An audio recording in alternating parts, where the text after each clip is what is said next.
Well, today the IRS launches a new free tax filing tool. It's only available in 12 states, including here in Nevada. It's called IRS Direct File. It allows eligible taxpayers to get their tax returns ready and file them online at no charge. The IRS says the tool is good for people with standard wage and Social Security income who are eligible for popular tax credits. You can read more about this new free tool on the IRS website, irs.gov.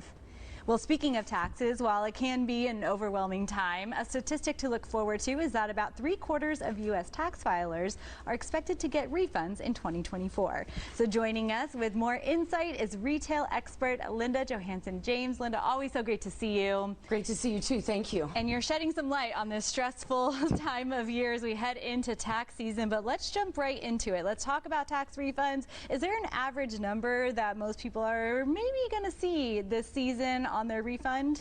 Yeah, they're estimating about $2,100, the average person, so that's really kind of exciting. That is to get exciting. Money back, isn't it? Yes, so let's talk about getting that money back. What are some of your tips? You know, everyone kind of gets excited about seeing any numbers, like getting a check in the mail. What tips do you have of what to do with that number and with that check moving forward?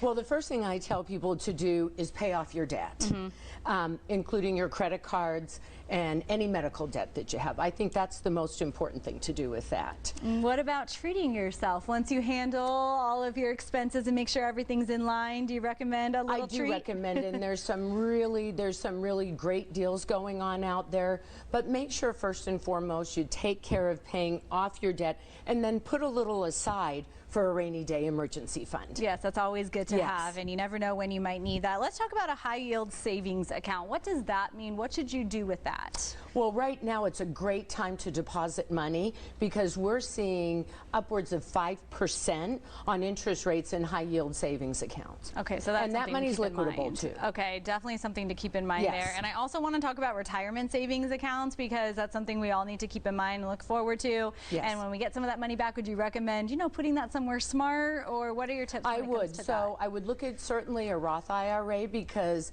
it's a tax-free retirement account, and this year you can put in as much as $7,000 into your Roth IRA. Oh, that's a great amount. You can also do a certificate of deposit, which typically pays a little higher interest rate, but it does have a maturity date, so you may not have as much access to your money. It may take a few months to a few years, but then they pay a higher interest rate. Okay, well, Linda, thank you for breaking this all down. Like we said, it can be a little overwhelming, but you're making it easy for us to understand, and I always appreciate all of your tips. So thanks again for being here. Rocky, I'll send it over to you. Thank you, Jillian.